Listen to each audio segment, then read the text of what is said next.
Hello viewers, Tollywood story এক্সপ্লেনারে তোমাদের স্বাগত জানিয়ে হরগৌরী পাইস হোটেলের আজকের পর্ব আমি শুরু করছি।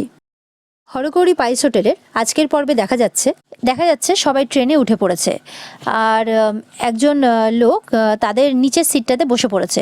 এদিকে বিমলা তো খুব ঝগড়া করছে, আপনি আপনার সিটে গিয়ে বসুন, আমরা উপরে উঠতে পারবো না, আপনি নিজের সিটে যান।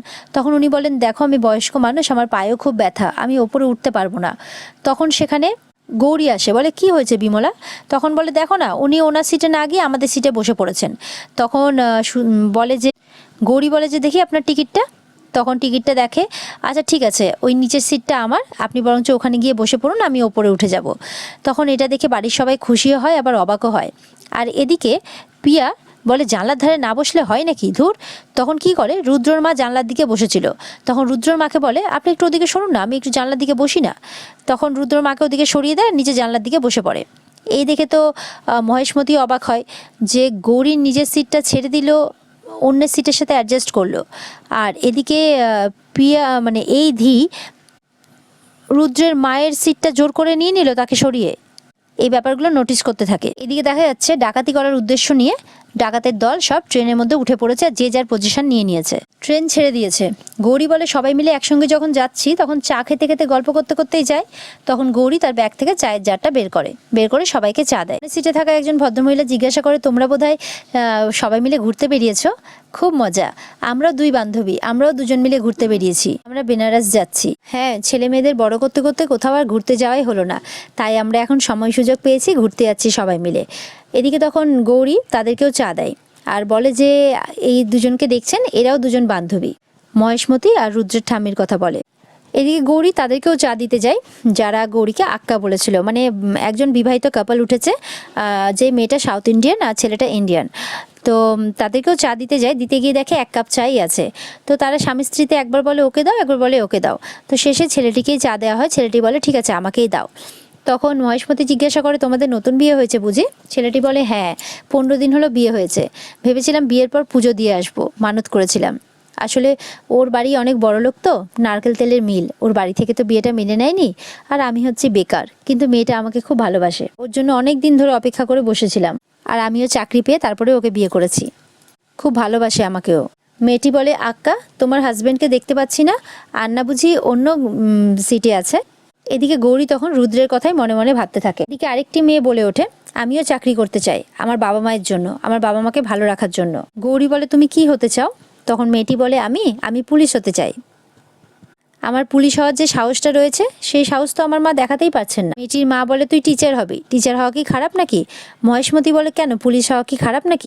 আমার স্মার্ট মেয়ে, মানে মেজো ছেলের বউ, বড় পুলিশ অফিসার ছিল, দেশের জন্য কত কাজ করেছে। এদিকে মহেশমতি লক্ষ্য করে, নিজের মায়ের কথা শুনে তো আমাদের ধীরের কিছু এসেই যাচ্ছে না, দিব্যি সে চা খাচ্ছে। কিন্তু ওদিকে গৌরী, তার চোখে জল চলে এলো, যেন নিজের মায়ের কথা মনে পড়লো তার। এদিকে দেখা যাচ্ছে ট্রেনে একজন স্বামী স্ত্রী তারা খাবার খাচ্ছে, আর সেটা দেখে তো পিয়া লোভ সামলাতে পারছে না। তখন গৌরীকে বলে, গৌরী রাতের খাবারের জন্য কি এনেছিস রে? গৌরী তখন বলে, আজকে আমি নিরামিষই এনেছি, আমরা গুরুদেবের আশ্রমে যাচ্ছি তো তাই। এটা শুনেও মহেশমতির আর ঠাম্মির খুব ভালো লাগে। ধীরের তো নিরামিষের কথা শুনেই মুখটা কেমন হয়ে যায়। এদিকে দেখা যাচ্ছে ডাকাতের দল একটু একটু করে তাদের অস্ত্রগুলোকে বের করছে, ধারালো ধারালো ধারালো সমস্ত কিছু অস্ত্র, এমনকি বন্দুকও আছে। এদিকে সামনে ভদ্রমহিলা চা খেতে খেতে যখনই উঠেছে, তখন গৌরীর গায়ে চাটা পড়ে গেছে, জামাটা ভিজে যায় চায়। তখন রুদ্রর মা বলে, এই গরম চাটা পড়ে গেল গায়ে, তোর ছ্যাঁকা লাগলো না তো? বলে, না না কিছু হয়নি মা। বলে, যা দাগ ধরে যাবে, তাড়াতাড়ি গিয়ে ধুয়ে নে। তখন গৌরী বলে, ঠিক আছে। দেখা যাচ্ছে যখন তার জামাটা ধুতে যায়, তখন বেসিনের কাছে সেই পিৎজা ডেলিভারির ছেলেটা বলে যে, ছেলেটার একটু অবাস্তব আচরণ দেখে একটু অবাক হয় গৌরী, কিন্তু সে কিছু বুঝতে পারে না। ছেলেটি বলে, কলে জল পড়ছে না। ছেলেটি বলে, কম্পার্টমেন্টটা কত নাম্বার? তখন বলে S2। গৌরী বলে, তখন বলে, তাহলে আমারটা এদিকে নয় ওদিকে। তখন ছেলেটি ওদিকে চলে যায়।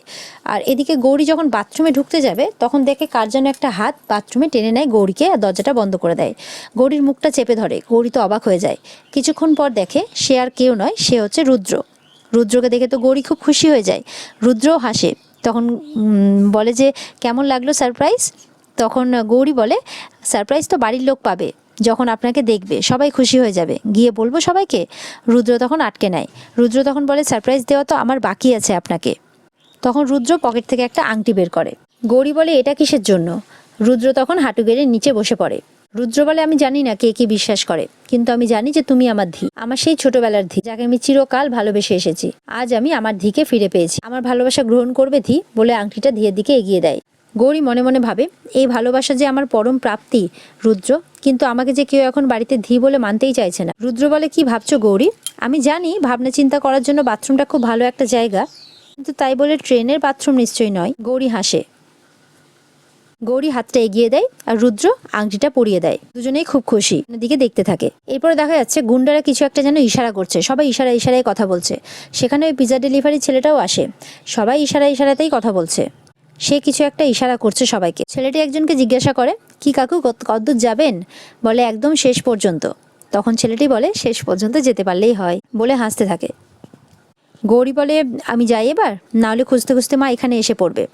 তখন রুদ্র বলে আমি পাশের কামরায় আছি, মাঝে মধ্যে এসো, কিন্তু আমি তো আর তোমাদের কামরাতে আসতে পারবো না, তাই তুমি এসো। মহেশমতি আর ঠাম্মি আমাকে যদি একবার দেখে তো আমার যে কি হাল করবে। এরপরে বাথরুম থেকে বেরোতেই দেখে ছেলেটিকে আবার দেখতে পায় বাইরে। ছেলেটি আবার জিজ্ঞাসা করে এটাই তো S2 বললেন না? গৌরী বলে। মনে মনে বলে একটু আগেই তো জিজ্ঞাসা করলো, আবার এখন একই কথা জিজ্ঞাসা করছে। এদিকে দেখে রুদ্রের মাও চলে আসছে গৌরীকে খুঁজতে খুঁজতে। গৌরী তখন বলে এই রে, মা আসছে, যদি এদিকে এসে রুদ্রকে দেখে ফেলে। তখন গৌরীকে তার মা বলে যে কিছু বলছিল নাকি রে ও? তখন বলে না না, রিজার্ভেশন কামরা কোন দিকে সেটাই জিজ্ঞাসা করছে। এদিকে তো মনে মনে রুদ্রকে দেখে খুব খুশি গৌরী, আর খালি ভাবতে থাকে যে রুদ্রকে যদি দেখে এরা তো কি অবস্থা হবে কে জানে। এদিকে বাথরুম থেকে বেরোতেই রুদ্রের সাথে ছেলেটির ধাক্কা লাগে। ছেলেটি বলে আরে হিরো, একটু দেখে চলো। তখন রুদ্র বলে সরি ভাই, বলে আবার যে যার জায়গায় চলে যায়। রুদ্র তার বন্ধুর সাথেই উঠেছে, তাকে বলে যে ফাইনালি আমি গৌরীকে আংটিটা দিয়ে এলাম। আনন্দকে বলে জানিস তো নিজের উপর না কখনো কখনো রাগও হয়। এতদিনও আমার চোখের সামনেই ছিল, অথচ আমি বুঝতেই পারিনি, আমি বুঝতেই পারলাম না যে ও আমার ছোটবেলার ধি। এরপরে ধিয়ের ব্যাপারে সব গল্প করতে থাকে রুদ্র আনন্দর সাথে। এরপরে দেখা যাচ্ছে ট্রেনে ডাকাতি শুরু হয়ে গেছে, সবার গায়ের গয়নাগুলো খুলে নেওয়া হচ্ছে। রুদ্ররাও সেই চিৎকার শুনতে পায়। পরে দেখা যাচ্ছে একটি লোক কোনো কিছু দিতে রাজি না হয়, সেই লোকটিকে চাকু ঢুকিয়ে খুন করে দেয় সেই পিজা ডেলিভারি ছেলেটি। রুদ্র তো ভয় পেয়ে যায়, মনে ভাবতে থাকে পাশের কামরায় তো গৌরীরা আছে, ওদেরকে সাবধান করতে হবে। রুদ্র আনন্দ ফোন বা মেসেজ করতে থাকে, কিন্তু কোনো কিছুতেই পায় না। ততক্ষণে ডাকাতের দল সেখানেও চলে এসেছে। সব লোক তো বাঁচাও বাঁচাও বলে চিৎকার করতে থাকে। রুদ্রদের কাছেও পৌঁছে যায়, বলে বের কর ঘড়ি, মানি ব্যাগ, যা যা আছে সবকিছু বের কর। রুদ্র আনন্দ তো চুপচাপ থাকে, কি করবে কিছু বুঝে পায় না। ফোন, মানিব্যাগ, ঘড়ি সবকিছু দিয়ে দেয় তারা। এরপরে ছেলেটি বলে যা যা পাশের কামরায় যা, পাশে অনেক বড় লোকরা আছে, যা, কেউ আটকালে লাশ ফেলে দিবি কেমন। রুদ্র মনে মনে ভাবতে থাকে গৌরী আর সবাই তো পাশের কামরাতেই আছে, ওদেরকে বাঁচাতেই হবে। আর এখানে আজকের পর্ব শেষ হয়ে যায়। তো বন্ধুরা, যদি ভালো লেগে থাকে পর্ব, তাহলে অবশ্যই লাইক, কমেন্ট আর সাবস্ক্রাইব করে দেবে। দেখা হচ্ছে তোমাদের সাথে আগামীকালকে নতুন পর্ব নিয়ে।